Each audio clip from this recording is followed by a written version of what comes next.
Tinnitus by Short Skirts and Explosions. Do you hear that? That tiny ringing noise in the back of your ears. It's constant and endless, shifting and morphing, covering the walls and tiled floor of this room like a dusty sheet. It goes away briefly when the nurse comes to visit with her loudly shoveling hooves and squeaking tray wheels. It hides in the corner when the doctor stops by to give you his last prognosis, but slithers right back to your bedside as soon as he's gone. That noise has always been there, whether you've thought about it or not. And the longer you focus on the noise, the louder it gets. I'm willing to bet that it's been waiting all your life to become as deafening as it is right now, positively splitting your skull in two, squeezing the tears out of your eyes. Have you also had nights when you cried yourself to sleep and didn't understand why? Well, I've heard that noise too.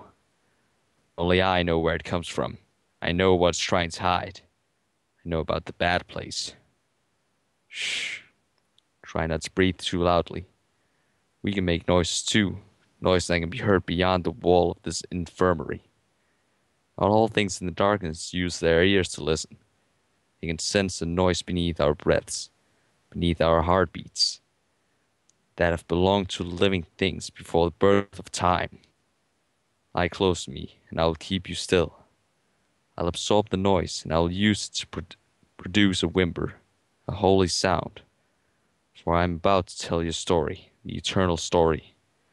A story that keeps on telling itself, as it did through soft depth, as it does through me, as it will someday through you. Many decades ago, I was a little filly, just about your age, and I was very sick. When I proved too weak to fly through the mist of Cloudsdale, I was ushered to a hospital for infirm Pegasi. I slept day in and day out in a room much like this one. I wasn't alone. There were several other young folks with me.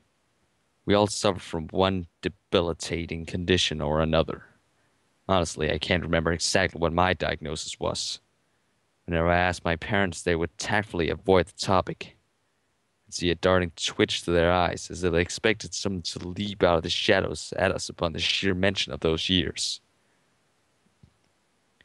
Now, I never wanted to be a quiet pony. The name Fluttershy was bequeathed me as a term of endearment. It was a bitter twist of fate that life made me so pensive, so bashful, and so easily frightened. The long weeks spent in that hospital ward stole the strength from bones, made my wings too fragile to fly like the other Pegasi in my age. Even the other folks in the infirmary, some who were worse than me, joked at my expense. At a very early age, it became clear that I would forever be the target of ridicule. So I withdrew into the covers of my hospital bed, blending in with the silence and the shadows, stifling my whimpers, or else every pony else trying to sleep would hear me crying at night. Looking back, I wonder, perhaps that is why she came to me. It was a breakout of a disease in Cloudsdale of some sort, or so I had imagined. One month, quite suddenly, the hospital had gotten terribly crowded. They needed a form of quarantine in the opposite wing of the building. For that reason, they moved several elderly patients into our ward. It got so bad that sometimes more than one pony had to share the same bed. I didn't understand it much at the time, and in my already depressed mood, I nearly collapsed in a catatonic state from all the unnerving change. But the old mare that had been assigned to my bed, she was a very kind and gentle pony. In a lot of ways, she reminded me of my grandmother. It didn't seem nearly as worse off as the other ponies in the ward. She allowed me the peace to rest and calm myself. She told me stories that brought a smile to my face, sweet little tunes to put my spirit at ease. They even gave me a shoulder to cry on when lights went out. After about a week, I finally opened up. I told her my name. She told me hers too, Softstep. Softstep had lived a long life. She had foaled many Pegasi. She had seen the lengths of the world and all the colors of the sky. Still, as old and wise and tranquil as she appeared, couldn't help but notice a gray layer of melancholic mystery cling to her wrinkled coat. was severed layers to her breath, like a hidden voice constantly echoing off the concrete walls of the hospital, as if in a desperate attempt to locate something amidst the shadows that her eyes couldn't see. When she told me stories, it was in a deep, melodic tone, as if she was afraid of disturbing the other ponies in the ward. I couldn't understand why she was so fixated on being quiet. None of the other ponies paid her much mind. Perhaps she was being quiet simply for the fact that I was quiet. It didn't matter much to me. I was happy just to have her there. After all, I had been in that hospital an awful long time, and even my parents had finally stopped visiting. There were days when I imagined that I would never see the sunlight beyond the windows again. I started to think that I might die in that place. I tried to keep such feelings secret from Safsta, but somehow I think she always knew my deepest fears. I was a little filly, and foals can be the most transparent creatures imaginable. If she knew my secrets, she didn't poke or pry. She did everything she could to make me happy. We'd play guessing games about the lives of the ponies and the other bets. She'd tell me riddles and give me several opportunities to come up with a solution. In the afternoon, after the lunch trays arrived, we played games of hide and go seek under the blankets. She always let me catch her, and I felt victorious every time. She had a merry laugh, dry from all the years sapped from her, yet full of such warmth that made me think of my grandmother's smile, of toasty warm mornings on the eastern cloud tops, of that rush to the head at little Pegasus gets when she dives through the crystal blue sky for the first time. And one night, Safsa was very quiet for some reason, far more than usual. After 3 weeks of being pulled out of my pensive shell, I had become an antsy filly. I was wide awake and I kept nudging her, trying to get her to laugh or tell me a riddle or say anything. She looked at me, and I saw her ears twitching, though I didn't hear the sound that was disturbing her. Somehow, just by looking at her face, I knew it all came down to a sound. She looked exhausted, and the wrinkles on her face were longer, grayer. She asked me something strange. She asked if I was a happy foal. It's such a strange question to ask a filly of that age, come to think of it, and I was no less confused by the inquisition then. More than anything, I wanted to see a smile on Soft Step's face, so I told her that I was indeed happy. It was around that time that she broke into tears. I had never seen Soft Step cry before, and it broke my heart. I began crying too. That seemed to make a difference. She immediately hissed at me, nuzzled me, told me to not fret or whimper or worry. She said that I deserved to have many years left, and that now was not the time to have such beautiful light be snuffed out so viciously. I asked her what she meant by that, and her face turned even grayer, as if the moonlight coming in through the hospital window had fixated on her features alone. In the spotlight, she bore that smile I always adored, and she asked me if I wanted to play a game. That was a little bit too late for hide and seek, but I was willing to do anything that might make her happy. So, with a luring smile, Soft Step dove under the bed sheets. I smirked to myself. I always knew how this was going to go. She'd lose herself amidst the folds, and it would only be a matter of minutes before I found her. I took my time with the game, stalking her like a lion who would torture its prey. I even made little growling noises that I was sure would wake up the other foals. I figured that she would reach out to stop me, exposing herself, ending the game in my victory. But she never did. I heard her voice whispering towards me, giggling from beneath the dark forest of the bed's dovet. So, like a little Pegasus warrior, I squirmed and crawled towards her, huffing and puffing as I spelunked my way underneath the fabric. In a matter of seconds, I would have found her. Then a full minute passed. My excited, foolish mind didn't think about it at the time, at least not until 5 more minutes had passed. Slowly, the oddity of the situation began to fall on me.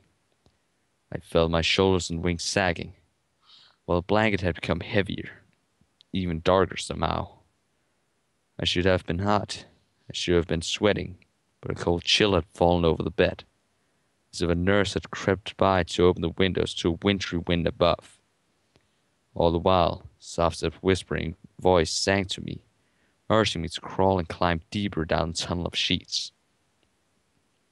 Her tone was growing increasingly hollow, like a bell that had been cracked down its center but still found the resonance to tingle my eardrums. I crawled towards her still. The world had gone cold, and the only life was in her voice, even if it was a receding warmth. Finally, the sheets gave way. My hoofs met the brass skeleton of the bed's headboard. That alone forced a startled gasp out of my mouth, for I was certain that I had started at the head of the bed, only to crawl in a single direction. When I looked up and around me, I was in a different hospital ward. Only it was the same ward, but everything was flipped, as if in the reflection of a mirror. Also, like reflections are apt to do when two mirrors are lined up, everything had a dull, almost green haze to it, like smoggy glass under candlelight. As soon as my eyes adjusted to the ethereal paleness, I realized I was the only moving shadow in the room, for all of the other beds were empty. I shivered. I could have screamed. I thought of Mommy and Daddy, but somehow neither of their names would have helped at the time. Instead, the name I whimpered was that of Softstep, and she whimpered back. That is, her voice rang with starting tonality, clear as day, as if melodious youth had returned to her lungs. I gazed across the end of the infirmary, towards the door that led into the hospital hallway, and there she stood, bright and healthy. She seemed smaller somehow, and her features were obscured by the misty haze of the frigid room. But I knew it was her. She had the same voice, the same smile, and the same eyes. She whispered and sang to me all at once, urging me to follow her. What? Out of bed? Out of the room? I hadn't walked in months. I hadn't even done so on my own in twice as long. But as she waved her neck and galloped out of the room, I sensed a strong breath of confidence. She believed in me. Why else would she have brought me here? Wherever we were. So, with a leap of faith, I crawled out of bed. The tile floor felt like ice, and yet I didn't as much as jolt. There was a numbness to my limbs, firm and solid, like an otherworldly substitute for strength. I found that not only could I stand upright, but I could move forward at a brisk pace. I did just that, if nothing else than to get out of that lonesome room of shadows. I had to find Softstep. She would have the answers, the warmth, the gentle grin that kept my smile from dissolving after so many weeks. She was always one turn ahead of me, dotting around hallway corners, gray tail flicking in the pale shades of some elusive light whose source I could not see. A bone-white glow hung everywhere, piercing the walls and doors and windows of the place. The corridors were empty, devoid of nurses and orderlies. I looked left and right into the doctor's office and saw nothing but grayness. I called out Softstep's name as I ran, frantically begging her to slow down. But somewhere in the space of the hospital's labyrinth enormity, a great black hush swallowed up all my echoes. At last I found her, squatting before the railing of the second floor, overlooking the hospital lobby below. With an eager flutter of her wings, she glanced at me and winked, then extended her hoof to point down space beneath us. I sat next to her and looked down. My breath left me, and I instantly decided to silence the sound of my escaping gasp. There were ponies there, ponies of all ages, from all trusts of lives. I saw adult ponies, mothers and fathers, sisters and brothers. Some ponies stood in hospital gowns. Some sat in wheelchairs. A few of them stood with an IV stand clutched in their hoofs. And even fewer couldn't stand at all. They lay in bed as one or two of the next ponies wheeled them in line. What were they all standing in formation for? I wasn't certain. Seeing the massive crowd above the white and black checkerboard tile was an exhausting ordeal for my young eyes. I was too perplexed to think beyond the rhythmic beat of my heart. That's when Soft Step spoke, and the healthiness of her voice frightened me. I glanced at her. I saw the same smile, the same eyes, the same twitch to her ears. But she was younger now, almost my age. The change in her complexion, however, was not even close to as jarring as what she next told me. She said that these poems were all there for a reason. As a matter of fact, we were all there for a reason. Long ago, before mortality and immortality existed, two different things. There were darkness, and the reason that darkness split into that which was dying, that which was undying, was because light invaded the universe, and it made some pony mad. As a matter of fact, Substep said it couldn't really be called some pony. It was something that had no form. It was something that had no wants or fears. It was something that simply wasn't, and it had every reason to swallow up the world, the stars, the sunshine, the forest, just about everything else that was.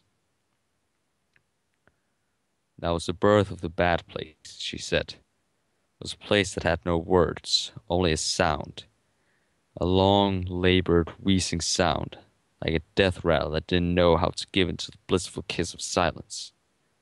It was a niche, a chasm, a crack, between the laughter of light and the hollow screams of darkness, where all things gifted with animation, all poets like us, were forced to someday go, all because the universe could never make up its beleaguered mind whether to begin ending or end beginning. She had learned to avoid the bad place, Soft said.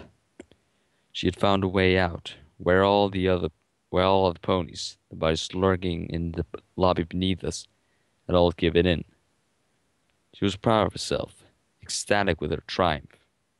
She was also alone, and a continuous hum, a low hissing noise of persistent dissonance, was plaguing her constantly. Softstep could hear through the walls, beneath the rattle of windows, past the echoes of nurses' hoofs clattering against the tiled floor. She had escaped the bad place, but her flight would not last forever. The darkness was tugging at her, she said. Like gravity, some day she would have no choice but to give in. She said that the reason she was telling me all this was because she once thanked me. I was her very special friend, the soft thing that made her smile. My warmth and my warmth was her warmth. Somehow was the one to bless her all along, and not the other way around. She knew that she couldn't escape the bad place, but somehow being with me, playing games with me, seeing my tears away night after night, was enough to make her forget about it, if even for a little while. Just then, a cold gust came from below. I heard Substep's gasp. It was a very startling sound, like glass breaking my heart and echoing up my throat, so that I too produced a similar wounded whimper. She peered intently between the bars of the railing, and I looked too. It was then that I realized that the ponies lining up across the lobby were marching one by one through the entrance doors of the hospital. All that was beyond the glass hinges was darkness. Even to this day I have no proper words to give the upper pitch of black of that abyss. I somehow knew that if I stared at the entrance for too long, a portion of my eyesight would go permanently blind in the shape of its yawning frame. All it took was a couple of petrified seconds, and I knew what it was that had gotten Softstep's startled attention. The ponies were no longer marching. They were rushing, galloping. No, they were collapsing. The blackness beyond the entrance was sucking them in. Breathlessly, without shrieks or yelps, they fell into the nothingness beyond the sliding glass doors. As the lobby emptied, a deep rush lifted, like a curtain of rain. Soon, my ears started flicking just like Softstep's always did. Where there were once the hoofs of shoveling ponies, I saw rivulets of movement through the checkerboard floor of the library, until the black tiles overtook the white, giving way to inky tendrils that slithered out from the mouth of the exit and stretched towards us like blooming onyx flower stalks. The bad place had become ravenous. Its voice took shape, hissing, ringing endlessly into my ears, for it had acquired the scent of the most elusive morsels yet. It felt us. It hungered for us. It had become our time to go there. I didn't move until a soft step nudged me. I broke free of my petrified stare at the sound of her shrieking voice. The ringing almost consumed all her words, but I heard enough to know that she wished me to run. So I galloped with her, scampering and slipping over the tiles. We both rushed the way in which we came. I couldn't hear our hoofs from static noise gathering in our eardrums, like crackling black balls of cotton. The windows and mirrors on either side of us turned dark, becoming obsidian. A pale glow fell from beyond the walls, so that shadows in the corner of every heaving hallway increased by tenfold. I could only see the corridors from the bars glint of their fragile edges. Everything was crumbling, fracturing, buckling from the weight of an incalculably huge vacuum that existed before the first gasp of time. When we reached our ward, I couldn't tell, but Safseb obviously could. It occurred to me that she had frequented these mirror hallways before. She had long played games with herself and her shadows before she had the good grace of finding me. I made straight for her bed and tugged her with me. Only I couldn't feel her any more. I looked around and saw her standing dead in the doorframes of the infirmary. I screamed her name. I knew she couldn't hear it from the cataclysmic thunder the ringing noise had become, but she didn't need to. She looked over her shoulder at me, and I saw that warm smile of hers for the last time. She was a foal, just like me, and yet as fearless as a granite mountain. She said she knew that this moment would come, and that she had fought for the last inch of light in order to stave off the darkness here. Softer said that the black, dark, bad place would take her, and she would struggle as long as she could against it. The bad place would forget me for a few years, perhaps for even a lifetime, but not forever.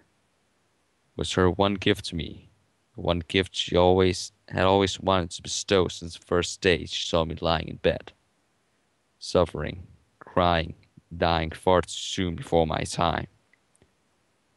I told her through my tears that I didn't earn what she was doing for me. She told me something I had never forgotten, that I would earn it. That's when I turned away and jumped into the bed. Fitfully, I fought with the blanket until I threw myself under the covers. Following her loud commands, I began crawling towards the foot of the bed. I did so in cold sweat, my every limb quivering. The trembles doubled as I first heard her screams. It resembled a siren at first, undulating and painful. Then something shattered, like a bowl of glass over the bed.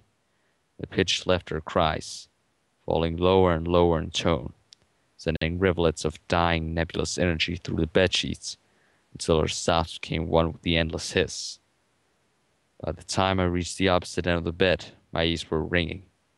As I sat up and looked across the room, at its reversed walls and bed full of slumbering folds, the ringing did not stop. It kept going, deafening me to my pitiable wails as the folds woke up all around me. Even the nurses rushing to my bedside couldn't pry the ringing noise away. It gave me a shot to put me under, and yet I could hear the ringing in my sleep, poisoning my dreams, painting pale silhouettes of a queen shoveling up to the darkness, and one set of ears, soft steps ears, twitching just like mine did, just like mine still do. Within a week, I recovered from my full-hood illness. The doctors told me that it was a miraculous recovery, that I had literally climbed my way from the death of sickness overnight. If I hadn't gotten better, they were certain I might have become a terminal patient by the month's end. They said that I was a very strong pony, and I should have been proud of myself. I knew better. I could still hear the ringing in my ear. I told him about Softstep, about the kindly old mare that had taken me under her wing when our ward mixed with the elder ponies. I mentioned what she had done, the sacrifice she had given, to keep me from having to go to the bad place so soon. They were confused. They looked at me strange, like I was delirious from my disease. They explained to me that no modern hospital would ever consider merging two completely different wards with one another, and they certainly wouldn't have forced two sick patients to share the same bed. They admitted that there had indeed been an outbreak of the Griffin plague, and they had to set up a quarantine. But despite the many patients who had died, the Foal's ward was off limits. Another week passed. My parents came to take me home. They smiled and said pleasant things to me, but somehow I didn't believe them. They didn't have Softstep's grin, and gone the lengths that she had gone to save me. So, as the years went by, my steps fell into a permanently pensive gait. I withdrew into myself. I heard a noise that no other pony could hear. I knew a truth that no other pony could know. There's a bad place that we all must go to. There were times at night when I would try to sleep, and yet I couldn't. Beyond the ringing, beyond the lowly hiss, I could hear her anguished screams. The Softstep fought for me, giving me an extra lease on life, earning every precious year I left to live with her wicked defiance. But I knew, even from a young age, that such defiance couldn't last forever. The bad place would consume her completely, and I would find the child it sought to snuff out so long ago. The bad place would find me. That is why I became so quiet, even after all these years. That is why I could never open up to my friends, no matter how many of them I made.